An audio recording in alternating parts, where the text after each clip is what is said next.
मैनपुरी जिले के एक गांव में पंचायत चुनाव से पहले अमेरिका की तर्ज पर प्रधान प्रत्याशी के लिए चुनाव हुआ। इसके लिए बाकायदा बैलेट पेपर छपवाए गए।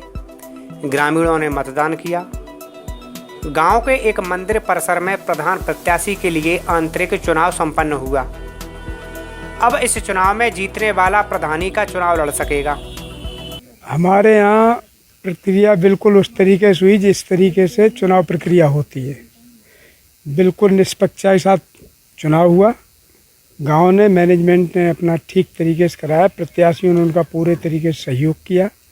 कहीं पे कोई भी किसी प्रत्याशी द्वारा या गांव के द्वारा कोई प्रतिरोध नहीं हुआ, विरोध हुआ।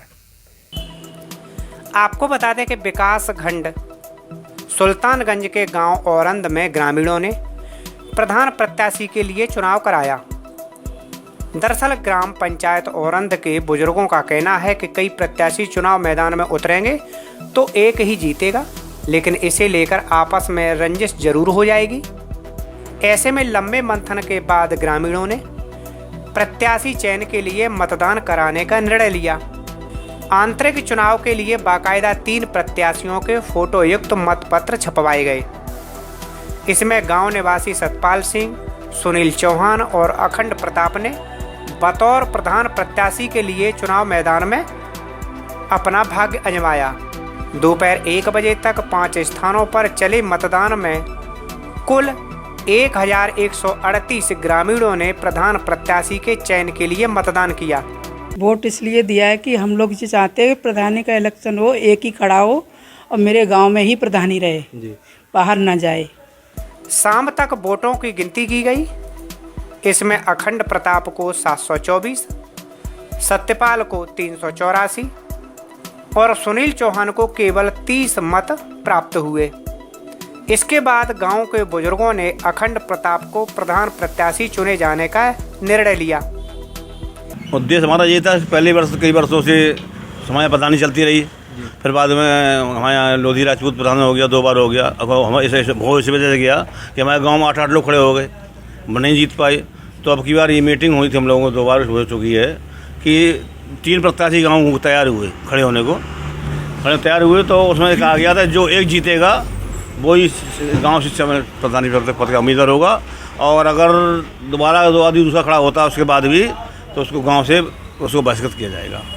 गांव के बुजुर्गों का कहना है कि इस चुनाव नतीजे के विरुद्ध अगर कोई प्रधान चुनाव लड़ता है तो उसका बहिष्कार किया जाएगा। ग्राम पंचायत औरंद में 12 गांव और मजरे शामिल हैं। बस यही सोच के दिया है, बस सब गांव एक बना रहे, एकता बनी रहे, इधर उधर ना लोग भटकें, बस यही है, प्रत्याशी एक रहे। कई बार औरंद गांव में अधिक प्रत्याशी होने से दूसरे गांव का प्रत्याशी प्रधान चुन जाता है। गांव के ही प्रत्याशी को जिताने के लिए गांव के त्रिभुवन सिंह चौहान, दरोगा जी अमर सिंह चौहान ने ये पहल की है। त्रिभुवन सिंह चौहान का कहना है कि अब इस गांव से एक प्रत्याशी ही चुनाव मैदान में होगा। हमारे सतपाल सिंह चौहान बाबा की पहल से इन्होंने ये पहल की कि हमारे गांव में कोई भी कार्य नहीं हो पा रहा था, इस वजह से उन्होंने सही पहल की कि गांव का ही एक प्रत्याशी चुना जाए सर्वसम्मति से। तो उस पहल में इन्होंने सारा योगदान भी दिया, सब लोगों ने साथ दिया और एक प्रत्याशी हमारा चुना गया।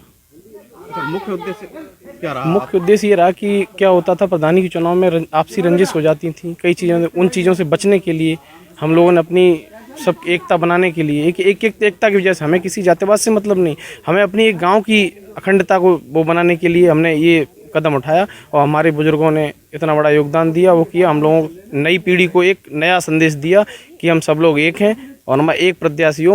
हमारा केवल यही वो है, हमारा यही एक सोच है कि पूरा गाँव एक बना रहे।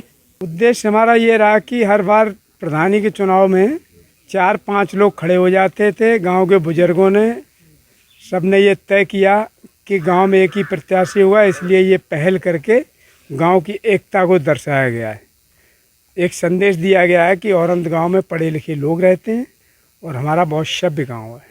अच्छा, किस तरह का गांव बता रहे हैं कि फौजी बहुत हैं? हमारे गांव में फौजी हैं, A क्लास अफसर बहुत हैं, बिजनेसमैन भी हैं और सब लोग संपन्न गांव है हमारा, कहीं कोई प्रॉब्लम नहीं है।